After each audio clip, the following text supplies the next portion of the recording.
You've moved on in your career to several firms beyond Deloitte, and I've been honored to be able to work with you as an executive sponsor.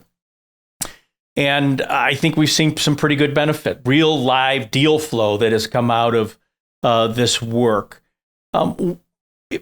Again, short answer, but why did you continue to work with us? Just you pivoted from the doer to executive sponsor. Why bring us in? As I've changed, our profession has changed. Yeah. And probably the biggest change that I've seen in our profession as consultants, is that, our individuals are required to be kind of in the game a lot sooner and have an awareness of the importance of relationships much sooner than me. I grew up where I was carrying the audit bag for, the manager and the partner as I was coming up in my career. And, that was a big part of my role. Now, however, with a lot of things, technology, complementary workforce that are offshore, a lot of the things that our more junior associates did kind of as those formative years in building their career, those tasks have changed significantly.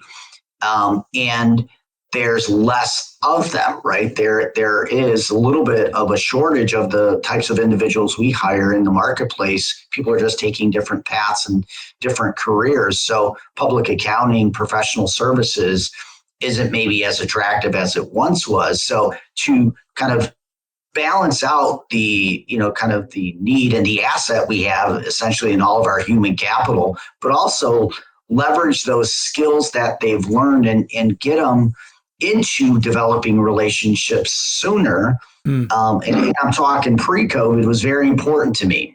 When we started True Partners Consulting as a brand new firm that no one knew about, our first competitive disadvantage was nobody knew about us. So I needed more boots on the street who could tell people what we did as a tax consulting firm. Fast forward here to Baker Tilly, and the landscape continues to change in the professional services practice. And it's even more important in a post-COVID year where people are just frankly working different. The hybrid work schedule presents some challenges in how do you meet people, right? It used to be you met them by going out to the client, taking them out to lunch.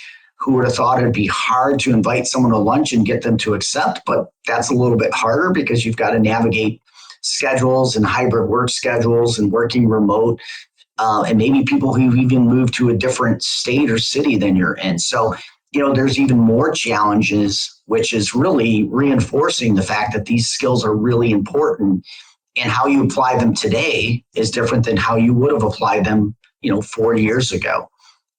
So there's a continued need, I think, to help people, realize the importance of relationships, because that still is probably the number one thing that helps drive our business is establishing these trusted relationships and building upon them.